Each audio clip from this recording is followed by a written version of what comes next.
เนาะบ่ใช่ซื้อกระปุ่นมาต้อนเนาะกระปุ่นเด้อเนาะกระปุ่นสุดหนึ่งพี่น้องเอ้ยได้ยังไปกินข้าวมื้อนี้ดูน้ำยาเพิ่นก็เข้มข้นเนาะน้ำยาเพิ่นก็เข้มข้นจำเป็นยังไงโอ้ย35,000สุดหนึ่งผมเรื่องได้35,000ได้นี่เรื่องเนาะเรื่องเป็นแซ่บเนาะชุดหนึ่ง35,000นี่ถ้าเป็นเงินบาทบ่ฮู้ว่าเท่าใดพี่น้องเอ้ยเนาะซื้อมาให้มาต้อนเพิ่นบ่ได้สุดอะไรตัวแทนยังบ่ได้ลองกินเบิ่งได้มื้อนี้ซื้อมาอยู่ซื้อมาไว้อยู่สุดหนึงผักกะหลายครับเนาะ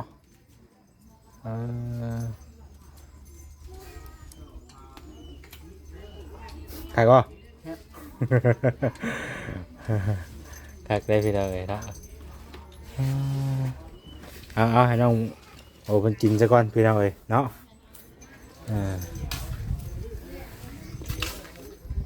โอ้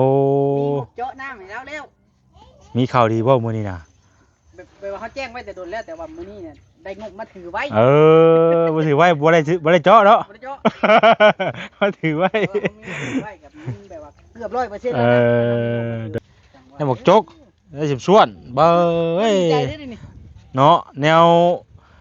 ดูมันได้นี่น่ะบ่ได้เพิ่นมีประวัติถึงเลขได้หลายล้านได้บ่ถ้าโอ้ยเพิ่นบ่ทันอยากชื่อยังบ่ทัน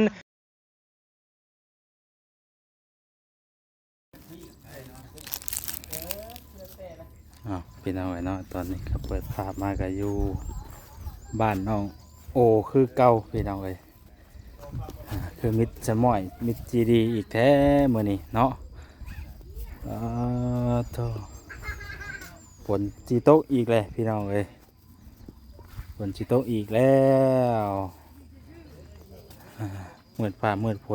ฝนจะมาลองกระต๊อบไม้น้องโออีกแหละเนาะว้ายเป็นจังใดสบายดีน้องโอโดยเป็นจังใดนอนกระต๊อบไม้ฟันดีบ่บ่ฟันเลยนอนรับคักบ่ยังว้าโตเป็นไดบ่ได้เปียกได้หยังบ่เปียกตะคืนนี่เปียกตะคืนเป็นเอาคืนไฟวางเรื่องในหมู่เจอเด้อเปียกจักได้บ่ฉันมาเปิดบัวติดได้ใช้บัวลาวยังบัวทันมาบ่มื้อนี้มันมาตอนเช้ามาตอนเช้า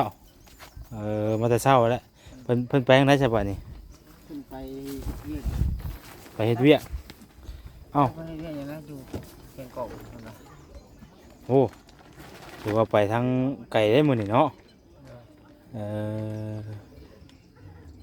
ถือว่า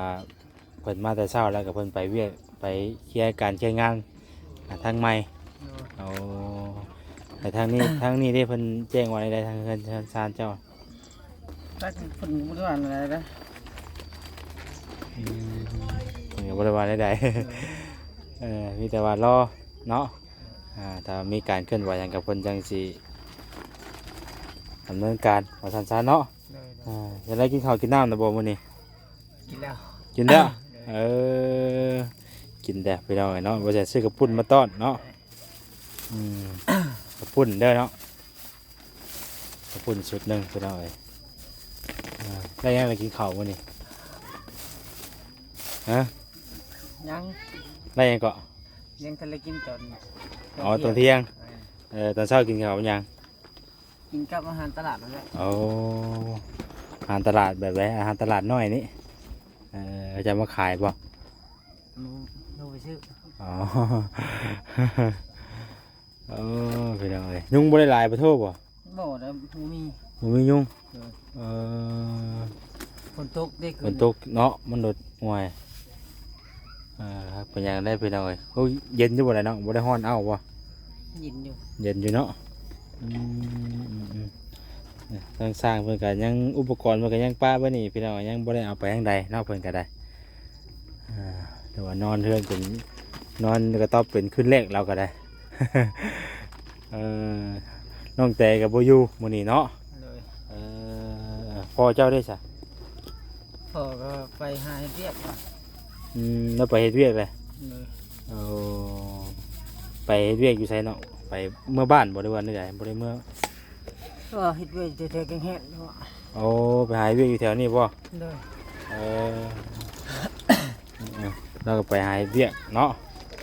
โอ้ได้ไปสำรองในบัดนี้ แม่ทะเลาะบ่จ้อยครับเบิดเลยครับ เอ้าบ่มีไฟเลยอ้าวไปสำรองครับบ่มีไฟเนาะ เลย สากบ่ได้ช่ำบาทนี่มีแต่สากอันน้ำแพงอันนี้แพงโซล่าอันนี้ได้บ่สากได้บ่ ได้ครับเพิ่นแดดว่าได้ บ่ได้อะไรอยู่เนาะ เลย ว่าเราซื้อมาให้ว่านนี่บ่นี่นะจักดอดเนาะ หลอดเดียว ดอดเดียวบ่ เลย บ่ได้เห็นหุงเนาะ บ่ได้เห็นหุงเรื่องพี่น้องเอ้ยหักแด้พี่น้องเอ้ยเนาะมื้อนี้ก็สร้างเพิ่นบ่มามื้อนี้เนาะก็เงียบแด้พี่น้องเอ้ย ตอนแรกก็คิดว่าสิเห็นสร้างเพิ่นมื้อนี้เพิ่นก็ตัวแล้วยังบ่ทันได้มีหยังเนาะน้องเนาะ เลย คันมาก็จักสิเฮ็ดหยังเพิ่นก็ได้คำว่าบ่อันมีเครื่องไม้เครื่องตอกอะไรจังสิได้เฮ็ดต่อไปอีกเนาะ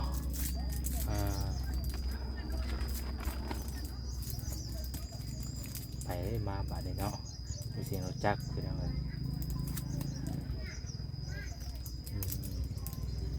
ว่าโอ้ว่าเอาลิคือจังได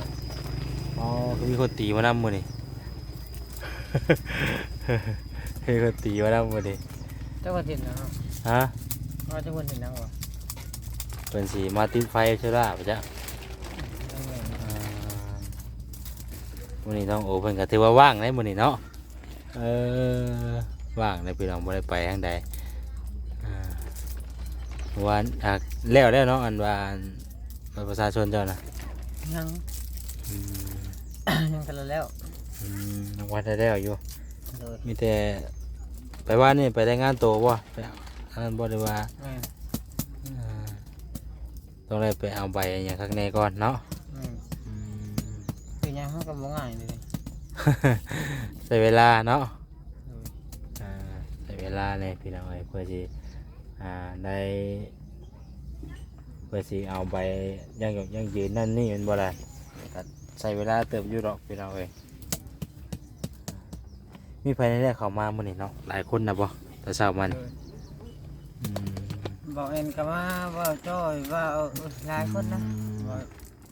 อกเวียง มาเวียงเพิ่นก็เพิ่นไปใช้ต่อมาเวียงคือบ่เห็นเนาะ บอกเวียงทั่วสิไปชิโน่อะ อ๋อป้ากินนี่แบบฝนตกฮ้อนในพี่น้องวันนี้มันเอ้ามาเลยโอ้ยเนาะ นำจนประทันเลยได้นี่พี่น้องเอ้ยเนาะกินนี่แบบบรรยากาศแบบฮ้อนเอ้ามาฝนตกมาเนาะวันนี้มันอ่อนเอ้ามาอีกเลยอยู่กับน้องตุ๊กเพิ่นก็ได้เพิ่นจะได้ทางงานเพิ่นบ่ได้มาบ่ได้ไหนบ่ทางงานอันน่ะปูเพิ่นหยังเพิ่นน่ะ บ่ เพิ่นยังมาได้ว่าบ่อืมไม่นอนเมื่อคืนนี่วะไห้บ่เพิ่นไห้คือว่าได้น้อยมันหมองนอนเนาะ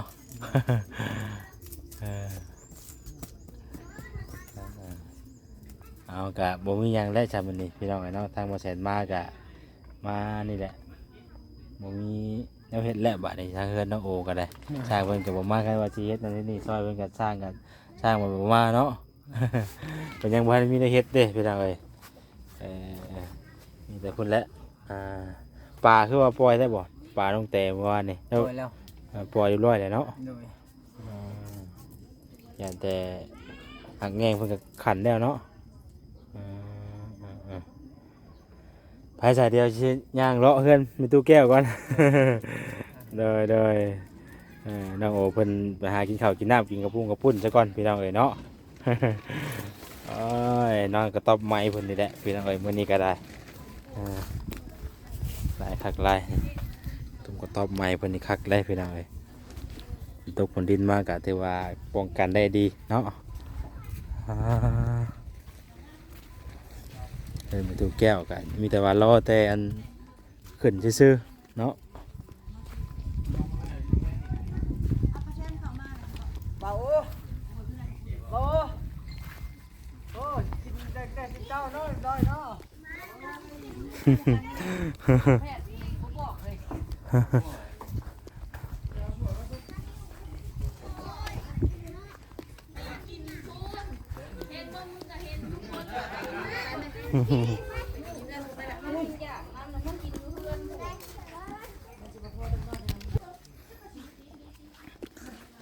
โอ้เพิ่นก็สิกินปุ่นไปแล้วเลยพาเบิ่งน้องปลาเพิ่นอีกก่อนเพราะเพิ่นเกลืออะไรได้นี่พี่น้องเอ้ยเนาะโอ้โอ้ปลามันกินเหยื่อบนเบียบนเบียอยู่เนาะปลาลูกพี่น้องเอ้ยปลาลูกนี่ก็มันก็จะทนอยู่ดอกเนาะกับน้ำแบบซี่อะนะมันก็ส่วนหลายน้ำใสอะไรกับโบใหญ่ไว้เนาะกันน้ำแบบซี่ก็สิใหญ่ไว้อยู่ปลาดุกพี่น้องเอ้ยประมาณนั้นเลยพี่น้องเด้อตุกอยู่เพื่อนมานี่ครับลูก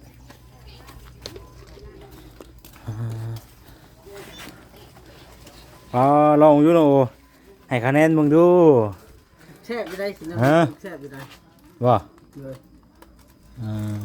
ลองมึงดูพี่น้องเอ้ยเพราะว่ากระปุ้นห้านนี่น่ะว่าแซน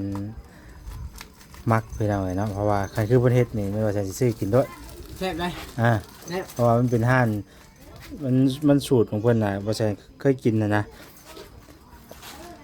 กับข้าวเพิ่นก็เปิดกับข้าวสูตรมาแต่ไทยเลยกระปุ้นห้านเพิ่นนี่แซ่บถ้าว่าแซนกินแต่เก้าอ่ะงูน้ำยาเพิ่นก็เข้มข้นเนาะน้ำยาเพิ่นก็เข้มข้นจำเป็นยังไงโอ้ย35,000สุดหนึ่ง ผมเรื่องได้35,000ได้นี่ เรื่องเนาะเรื่องกันแซ่บเนาะ สุดหนึ่ง35,000นี่ถ้าเป็นเงินบาทบ่ฮู้ว่าเท่าใดพี่น้องเอ้ยเนาะซื้อมาให้มาต้อนเพิ่นบ่ได้สุดอะไรตัวแทนยังบ่ได้ลองกินเบิ่งได้มื้อนี้หักซื้อมาอยู่ซื้อมาไว้อยู่สุดหนึงผักกะหลายครับเนาะ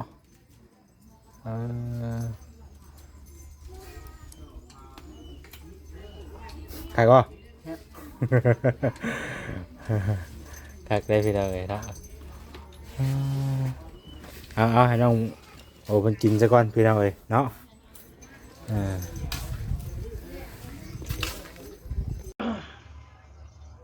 เอาพี่น้องเอ้ยเนาะตัดภาพมาอยู่วันนี้รถมืดฟ้ามืดฝนมาเลยพี่น้องเอ้ยป้าโตฝนสิตกอีกแล้วพี่น้องเอ้ยเนาะเบาโอ้เราอันได้อย่างนี้หมายสาวเทืองอะเนาะเดี๋ยวไปเบิ่งก่อนพี่น้องเอ้ยเราได้ยังหมายสาวเทืองนี่เนาะเสียหยาแล้วแนวรูปมันทำมาให้แล้วบ่นี่เนาะพี่น้องเอ้ยมืดฟ้ามืดฝนคือเก่ามันนี้ก็ได้หญ้าตอกน้ำเพื่อนเล่าคือสีอันบ่ยังในบัดนี่พี่น้องเอ้ยโอ้น้ำก็เต็มอยู่ในเนาะมันจะต่ำแน่หมดนี่พี่น้องเอ้ยน้องตุ๊กก็เอาลูกอยู่ส่วนน้องเตก็ออกไปข้างนอกพี่น้องเอ้ย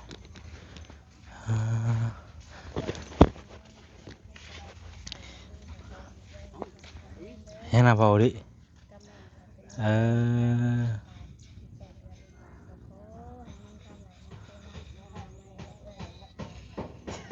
จ้า มาแจ้งข่าวดีแล้ว โอ้ มีงบเจาะน้ำให้แล้วเร็ว มีข่าวดีบ่มื้อนี้น่ะ แบบว่าเขาแจ้งไว้แต่โดนแล้วแต่ว่ามื้อนี้เนี่ยได้งบมาถือไว้ เออบ่ถือไว้บ่ได้เจาะเนาะ บ่ได้เจาะ มาถือไว้ เออเขามีถือไว้กับมันแบบว่าเกือบ100%เอแล้วนะ โดยมีแต่ว่ารอมื้อรอวันเนาะ เลย อ่า เจาะน้ำให้เพิ่นเพราะว่า ดีใจนะ คนเป็นหมู่สิบ่ได้แต่เพิ่นบ่หั่นนะ ดีใจน้ำเพิ่นเด้อเนาะดีใจน้ำสาวเทือง เออปลาตัวไรยังน่ะมาให้เราอีกบาทนี่ได้หมกจกได้สิบส่วนเบ้ย ดีใจเด้อนี่ เนาะแนวดูมันได้นี่น่ะ เอา เก็บไว้ก่อนดิ ฮะ มีขายบ่ดำมันว่าอะไรกัน ต้องไปมีอยู่เลย ดำสิบจกได้ ถ้าสิบจกล่ามสิบส่วนนี่ ดูบ่อนไปได้ตู่ หุ่นดูมันไปทางท่าอีกครั้งท่าโพนผู้ โอ้เว้าให้นักไปหน้าภาครักษาสิ ไม่ต้องไปซื้ออยู่พุ่นไหน เอาคำมาบ่ใหญ่เฮ็ดเองนะไม่ต้องไปซื้อเอาอยู่พุ่น ไปเฮ็ดดำสิบจกนี่มันต้องพิถีพิถันได้บ่คือดำนี่คือตัดมาชุกเสโล เอาอันนั้นก็ได้ไม้สังไพ่เด้ หัวมันน่ะบ่ เอาหมองเงามันน่ะ ได้เรื่องหมองนั่นน่ะอ่า นายเป็นอย่างโหดแท้ เนาะ ไปได้เป็นอย่างโหดแท้เดี๋ยวนี้สบายดี มาอันนั้นไล่เจ็บแข้ง ยามได้สิจะถอยรถ ขึ้นงอนน้ำจะไปเฮียนครับ โอ้ยว้าวคือแท้เนาะ รถหุ่นใดคือว่าตายหลายคันแล้วนี่มันบ่แบบนี้เนาะ แบบนี้ ทางในบ้านเพิ่นเออ 2 ล้านบาทมัน เอาเลยบ่ได้เพิ่นมีประวัติถึงเลขได้หลาย เอ ร้อยล้านไหน บ่ ถ้ารุ่นก็ ถ้า ลูกไปซื้อ โอ้ยเพิ่นบ่ทันอยากชื่อยังบ่ทันอันพ่ออันยังก็ยังบ่ทันอันมีรุ่นที่ว่าเพิ่นมักเด้ ค่อย โตนะ ค่อยยากวางจอดค่อย แนววงจรเจ้าด่ะ เออ อ้ายยากรถจักรข่อยอ้ายไว้เด้ เออ ไป ถึง จอดบนร้อยโพด เออ เดี๋ยวมีหนดซื้อ มื้อนี้เฮามาบอกชาวเทืองว่าสิเจาะน้ำให้เราได้ลงมาแล้วนะ เออ ดีใจนำอยู่บ่น โย ลู ดี กหลาน เลยดีเลย พา ค เรา อย ไป คอยรุ่นอยู่กูมือ เออ โอ้ยบ่ต้องห่วงบ่ต้องห่ว คอยรุ่นกูมือคอยคิดว่าหลังจากมันแล้วของหายของแต่ว่าของตัวนี้แล้วของตัวนี้แล้วเขาว่ายังรุ่นตัวนี้อีกเลย เดี๋ยวพ่อเว้าตอนนั้นก็ให้รุ่นไปก่อนเนาะ โมเมนต์ว่าไว้รุ่นถึกเลขนี่นะ อืม มันต้องมีมือถือยังรุ่นอยู่ คนเบดหมู่อยู่กลางสิบ่ได้ผู้เดียวไปได้บ่ รุ่นบนน้ำกันเนาะ จำก็ให้มันนั่งน้ำวงหมูยกเราเบียร์กายเนี่ยกับบุปผาได้แล้ว คนบอกคนนี้คุดโลดเทื่อมตัวเองว่าคิดได้คิดได้ แม่นข่อยซื้อเตรียมจกมาให้เพิ่นคุดโพนทิมบางเทื่อเพิ่นซื้อในพักมาให้ว่านก็มีเนาะ แม่น ไปเฮ็ดไป คนเฮามันก็เริ่มจากศูนย์เบิด มันจังฮอดเก่าได้ โดย ดีไว้ คอยเฮ็ดไปเนาะ บ้านใจดี อ้าวเริ่มจากศูนย์เบิดคอยอดีตคนเผาถ่าน เราเคยผ่านทางขา เผาย ก้อนหมูลงมาแง้ว จะมาตั้งรักปักฐานอยู่ที่เขาท่านขายที่นี่เนาะ เผาถ่านเตมันลูกเฮียนเด้ โอ้ ว่างบ่ได้ คันบ่เผาถ่านเขาก็ไปหารับจ้างเฮ็ดเฮือนสร้างเฮือนสร้างที่หลังเฮาเบิดล่ะเก่ง เป็นช่างก็เป็นเนาะจ้ะ เก่ง เป็นระยะเลยเนาะ เป็นระยะท่าน ถ้ามันบ่มีงานเขาเผาถ่าน เออ พวกเขาทานค้ายในน้ำลังเขาเบิด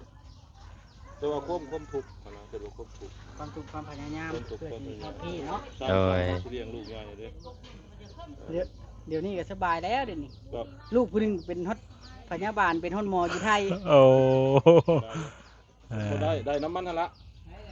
เขาจะได้ดือน ลูกเต้า ขให้6-7,000 เพิ่นหาเงินได้ก็ดีใจแล้วเพิ่นเนาะ เริ่มจากศูนย์มันนะ โดย เอาว่ามุ้ยไฟสุกทำเฮาดอกดงมะแง้ว โอ้ยเป็นบ่เนาะเนาะ แม่นี่ เออ รู้อันประชาชนจนจับเป็นนายบ้านเนาะ กระทุก จับเป็นคนไส้นะ จับเป็นคนขับไส้ เพิ่นมายังกี่เพิ่น ฮะ เพิ่นมายังกี่รถใหญ่ มั มาน คนบ้านจะบ่ เขาหลักกล่องวงจรมาแต่ข้างนั่นนี่ข้างห้านหมอตะถมอันนี้ เออ ห้านเฟ้อนี่ทาง มี ว่า คน ทำอยู่รายกลางอันนี้ทางเวเขาบ่เดิน หาช่างดีนะบ่ แม่น แต่ว่าบ่แม่นของสังดีมันเลยมาพี่ บ่อยากฮอดกล้องเนาะ ลักเราไปติดไว้เฮือนหมู่หรือเปล่า ตัดลักแล้วเอาไปติดไว้เฮือนตัวเอง เอา นั่นแหละได้เห็นได้ข่าวดอกไร โอ้ ก็ตามทันว่ามันอยู่ไสเข้าผัดลีโทรศัพท์มันสิไปใช้บัดจูนเขาโทรศัพท์ โอ้เห็นคือเก่าอันบ่ คนแถวนี้บ่คนแถวนี้บ่แถวบ้าน โอ้เดี๋ยวก็ยังให้น้องไปถามว่ามันคนผู้ใดล่ะหมอนี่มันหับบ่ซื้อ ย่านแบบว่าโจรลักมาแล้วชื่อต่อบ่อยาก ชื่อต่อแล้วลืมสงสัยลืมเปลี่ยนเมมโมรี่ไหม อืม มาติดใส่ห้อง เขาก็ว่า นอน สิ ตัว มี เอง สิมีบ่คนหนาปานนั้นเนาะสิลักกล้องหมู่มาติดใส่เฮือนตัวเองเนาะ แล้วมันบ่จัก หลักไปขาย มันบ่จักได้น้องลุงเอ้ย เอ เดี๋ยว อ มันบ่จักระบบมันเนาะ ราคากล่องนี้ล้านห้าเอ้ย อ่า ขายให้300,000 เออ เอาเนาะ เขาไปตามเบิ่งว่ามันไผเป็นผู้เอาลักมา เออ เห็นในคลิปเห็นแนวทางข่าว อ่าเอาพี่น้องทางในบ้านเพิ่นก็มานี่แหละมาโอบรมน้ำยินดีน้ำพี่น้องเอ้ยเนาะผู้ใดได้เพิ่นก็ดีใจน้ำเพิ่นว่า ทางในบ้านเพิ่นก็ใจดีได้พี่น้องเอ้ยเนาะอย่างมาอบรมมาเด่นมาถามข่าวพี่น้องเอ้ยมีหยังก็ได้เนาะ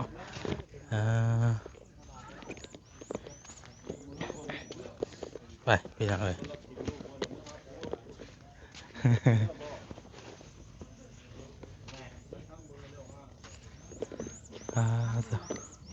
โอ้แดดหมื่นไปหมื่นมากพี่น้องเอ้ยเนาะ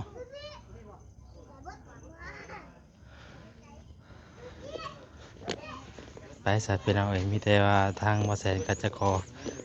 จบคลิปไว้ก่อนเนาะกะบ่มีอย่างไรเมื่อนี้ก็ได้ผิดพลาดใดๆก็ขอโทษขออภัยหลายๆเด้อพี่น้องเด้อสำหรับวันนี้ลำลาไปก่อนติดตามเบิ่งในคลิปต่อไปเนาะผู้ใดทางน้องเตเพิ่นมาว่าจะเป็นจังไดเนาะถ้าฟังข่าวเบิ่งพี่น้องเอ้ยว่าเพิ่นสิลูกเพิ่นจะเป็นผู้หญิงหรือเป็นผู้ชายก็ติดตามเบิ่งเนาะเอาลำลาไปก่อนเด้อพี่น้องเด้อสำบายดี